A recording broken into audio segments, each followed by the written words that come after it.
¿Qué tal, amiguitos? En este video vamos a resolver este ejercicio de momento de una fuerza o torque. A ver, nos dice lo siguiente. Determine el momento resultante producido por las fuerzas con respecto al punto O.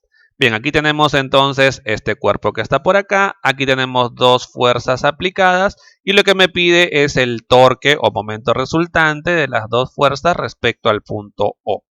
Aquí está el punto O, aquí he hecho un gráfico un poquito más grande para poder representar un poquito mejor la fuerza, la distancia, para que sea más visible. A ver, ¿cómo se resuelve este problema? Este problema lo podemos hacer como hicimos en videos anteriores, eso de que el torque de una fuerza respecto de O es igual a la fuerza multiplicado por el brazo de palanca y acá colocarle más o menos dependiendo del sentido de giro. Ya, ¿se puede hacer así? Sí, sí se puede, pero es un poquito pesado. Es un poquito pesado básicamente por él. Lo que pasa es que esta distancia es un poquito difícil de hallar, más que nada para las fuercitas, ¿no?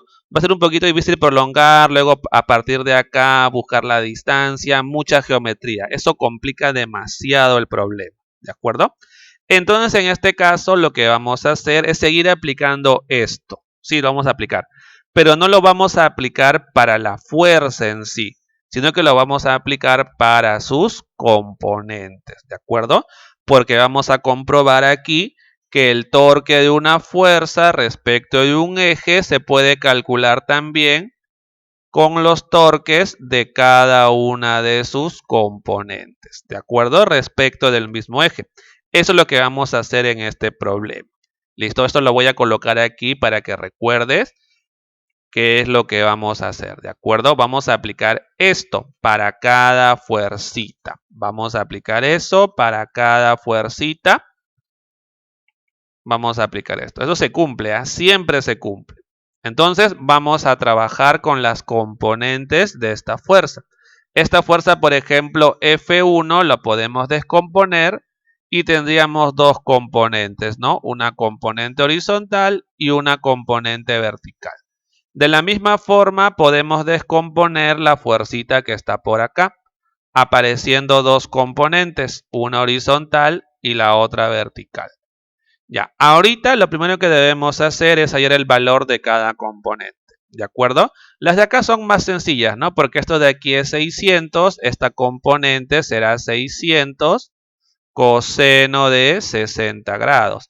Eso es 300, obviamente 300 newton. Y esta componente será 600 seno de 60 grados. Eso es 300 raíz de 3 newton. Ya tenemos esas dos componentes, ¿de acuerdo? De la misma forma en la parte de arriba. Ya, pero en la parte de arriba no tenemos ángulo, ¿no? Abajo sí el ángulo era 60, aquí no tenemos ángulo. Sin embargo, tenemos esta figura, que es un triángulo rectángulo. Básicamente lo que nos indica esta figura es que el ángulo que está acá, que podemos llamarle alfa, es el mismo ángulo que está acá, alfa. Entonces podemos trabajar con ese triángulo rectángulo del lado de ángulo alfa y lados 3, 4 y 5. ¿De acuerdo? A ver, esta primera componente de acá sería, ¿no? 500, recuerda que el ángulo alfa está acá, coseno de alfa. ¿De acuerdo?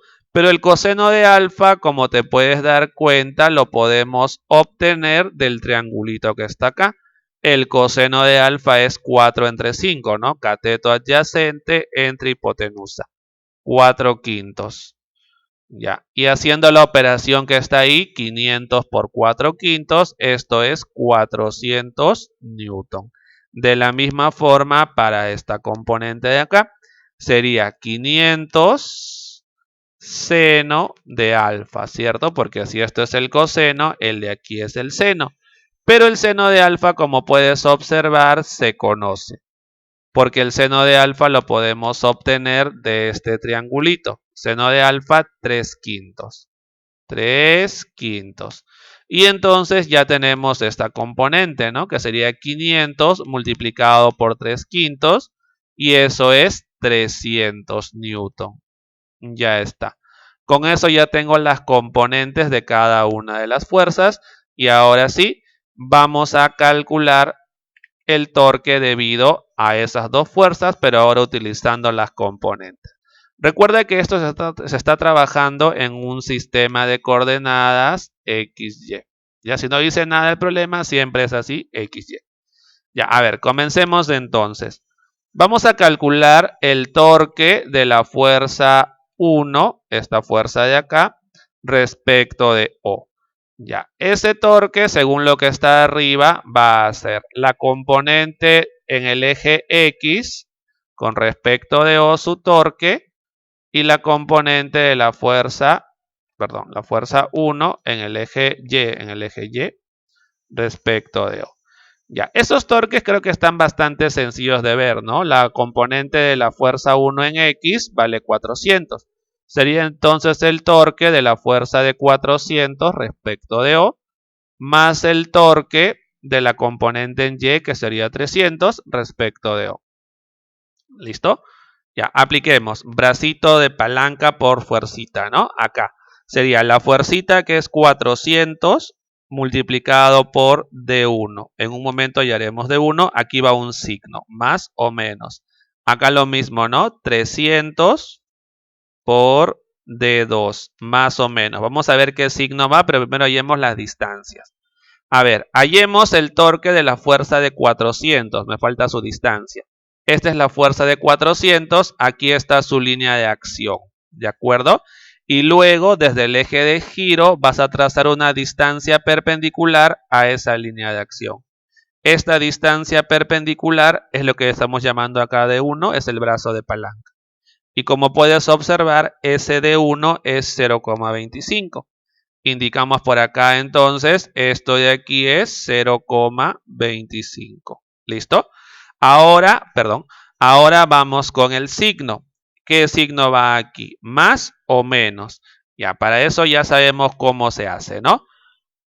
Desde el eje de giro vamos en la dirección de D1 hacia donde apunta la fuercita que estamos analizando. Esta fuercita de acá, esta componente. Y luego giramos hacia donde apunta la fuercita, en este caso hacia la derecha.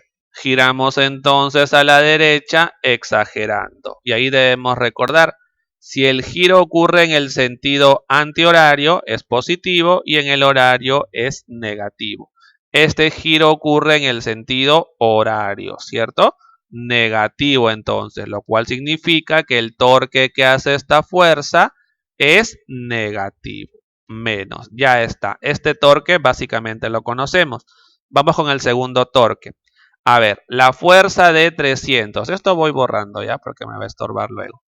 Ya, vamos ahora entonces con la fuerza de 300. Esta fuerza, recuerda, no, estamos trabajando primero con F1 con sus componentes.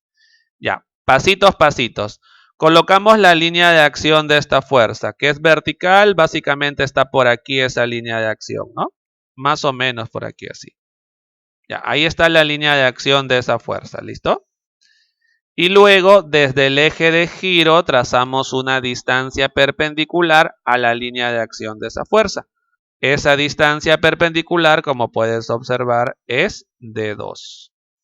Ya está. Y esa distancia es conocida, ¿no? Porque mira, aquí arriba es la distancia de este punto a este punto, o entre estas dos rectas, corresponde a todo esto, que es la misma distancia por aquí abajo. D2 lo conozco. Vamos a indicarlo. Ya, D2, cuidadito, es la suma, ¿no? 0,3 más 0,125. Y eso es 0,425. O sea que esto es 0,425. ¿De acuerdo? Muy bien. Ahora solamente nos falta el signo acá. Ya, el signo, recuerda, se hace así, ¿no? Aquí está el eje de giro. Vamos de manera perpendicular o en la dirección de D2 a la línea de acción de la fuerza que estamos analizando su torque. Así. Y luego vamos a girar hacia donde apunta la fuerza, en este caso hacia arriba, ¿no? Así. Esto sería un giro en el sentido antihorario. Por lo tanto, ese torque es positivo. Aquí es más. Listo. Operamos entonces menos 400 por 0,25 más 300 por 0,425. Y eso me daría el torque de esta fuerza. Y ese torque es más 27,5 newton metro. ¿Listo? De esa forma hemos hallado el torque de la fuerza F1. De la misma forma vamos a hallar el torque de la fuerza F2. Ya, a ver, primero comenzamos con la componente en X de la fuerza, que es 300. Sería el torque entonces de la componente en X, que vale 300 respecto de O, más el torque de la componente en Y. Ahora, mucho cuidadito, la componente en Y está apuntando hacia abajo, pero recuerda que estamos trabajando solamente con sus módulos. O sea que aquí vamos a colocar 300 raíz de 3. Ya está. A ver, vamos indicando. Aquí va a ser la fuerza, que es 300, multiplicado por el brazo de palanca. Voy a llamarle D1 mayúscula. ¿De acuerdo? Aquí va a ir el signo, más o menos. Para él sería la fuerza, que es 300 raíz de 3, multiplicado por D2, que es el brazo de palanca, y aquí va el signo. Ya, primero hallemos D1 y D2. A ver, coloquemos la línea de acción de la fuerza de 300, que es la componente de F2 en X, esta fuerza de acá. Aquí está su línea de acción y como te das cuenta, su brazo de palanca respecto al eje de giro es este. O sea que el D1 que hemos visto en la parte anterior con minúscula es el D1 de esta parte con mayúscula. ¿De acuerdo? Con eso entonces ya sabemos cuánto vale D1, 0,25. Vamos indicando por acá. Esto es 0,25. Ya está. Ahora lo que nos falta es el signo. Ya, para el signo hacemos exactamente lo mismo que hemos hecho anteriormente. Desde el eje de giro vamos a través de la distancia de 1 a la línea de acción de la fuerza que estamos analizando. Esta es su línea de acción. Ahí está entonces la línea. Y luego giramos hacia donde apunta la fuerza, en este caso a la derecha. Giramos. Y este sentido, como puedes observar, es el sentido negativo del giro, giro horario, menos. Por eso este torque es con signo menos. Ya está. Muy bien. Ahora vamos a continuar. Uy, ¿qué pasó? Ah, ya. Bueno, ya no importa. Ya, ahora vamos a continuar. Nos falta D2. Ya, hacemos exactamente lo mismo. Aquí está la componente, ¿no? En Y de la fuerza 2, que es la componente que está acá. Y como te das cuenta, está en esta vertical. Ahora, para ver el brazo de palanca, desde el eje de giro trazamos una distancia perpendicular a la línea de acción de esa fuerza. Esa distancia perpendicular corresponde a este D2 en minúscula, pero aquí le he llamado D2 en mayúsculos. En este caso es lo mismo. Y este D2 lo he hallado de la parte anterior, 0,425. Vamos a indicar por acá 0,425, ¿de acuerdo? Solamente nos falta el signo. Para eso ya sabemos qué es lo que sigue, ¿no? Del eje de giro vamos a través de esa distancia de 2 del brazo de palanca hacia la línea de acción de la fuerza. Ahí, acá está la línea de acción de la fuerza. Y luego giramos hacia donde apunta la fuerza, hacia abajo. Giramos hacia abajo. Este sentido de giro es un sentido de giro horario, ¿cierto? Por eso aquí es negativo y esto de aquí también es negativo. Entonces operemos esto de acá, quedando menos 295,8 newton por metro. Recuerda que este menos nos indica que esta fuerza de acá hace un torque en el sentido horario, ¿correcto? Ya, muy bien, entonces con eso ya tenemos los dos torques y ahora solamente nos queda determinar el torque resultante o la sumatoria de torques respecto del punto O. Sería entonces el torque de la fuerza 1 respecto de O más el torque de la fuerza 2 respecto de O. A ver, el torque de la fuerza 1 respecto de O, 27,5 o más 27,5. El torque de la fuerza 2 respecto de O, menos 295,8. Y por lo tanto, a partir de ahí ya tenemos la respuesta, que es menos 268,3 newton por metro. Esa es la respuesta entonces a esta preguntita. El torque total o torque resultante aparece en el sentido horario, ¿cierto? Muy bien, amiguitos, entonces sería todo por este videito. Nos vemos hasta luego. Chau, chau.